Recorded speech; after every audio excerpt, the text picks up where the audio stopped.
कुछ होता है तो उसके मन में उसका लगाव भी होता है। हमको विकास भी चाहिए, लेकिन उसकी भावनाओं का ध्यान रखना।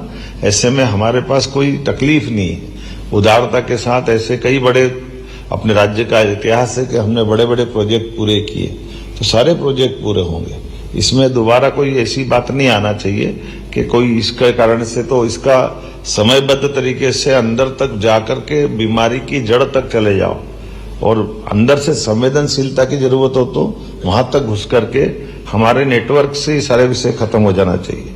त्योहार भी, होली जैसा बड़ा त्योहार सामने आ रहा है, महाशिवरात्रि भी हमारे सामने है। ऐसे में शांति समितियों के साथ आप बाकी सारा प्रबंध तो कर ही रहे होंगे, लेकिन हमारी जन भावनाओं का भी ध्यान रखें, ये सारे कार्यक्रम अच्छे से करें। हाई अलर्ट पर प्रशासन आप रखें और कुल मिलाकर के मिलावटी मिठाई, आजकल रंगों के अंदर मिलावट, ऐसी कई प्रकार की चुनौतियां हैं।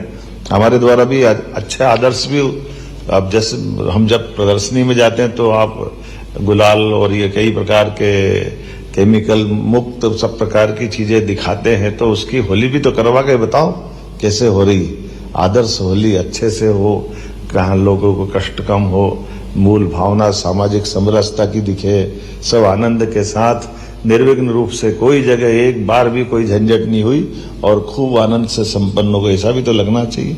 हमारी दक्षता के आधार पर परस्पर सौहार्दता के बेहतर से बेहतर उदाहरण कैसे बने। इसी प्रकार से जी राम जी की योजनाओं को लेकर के आपने गंभीरता से काम किया होगा। गेहूं उपार्जन अपना चल ही रहा 7 मार्च से, और गेहूं उपार्जन में किसी किसान को कोई कठिनाई नहीं आना चाहिए। एक तो आपको बधाई देना चाहूंगा, आप सबके माध्यम से भावांतर योजना और कई प्रकार की हमारी ये जो अभी तक की कृषि उत्पाद को लेकर के बहुत अच्छी भूमिका रही है, ये और अच्छी हमारी बने। और भविष्य की दृष्टि से, चूंकि ये सर हमने किसान कल्याण वर्ष के रूप में घोषित किया है, तो कृषक के वर्ग से जुड़ी हुई सारी प्रकार की हमारी उनके साथ इस वर्ष के मनाने के आनंद की कौन कौन सी चीजें हो सकती, उस तरह से देखें। जैसे ग्रीष्मकालीन फसलों का मामला अगर आता है, तो ग्रीष्मकालीन फसलों में हम उड़द को बढ़ावा देने की बात कर रहे हैं, मूंगफली को बढ़ावा देने की बात कर रहे हैं। कई जगह मक्का कच्चे बेच करके भी लोग लाभान्वित होते हैं। ऐसे बहुत सारी बातें अपन कर सकते हैं।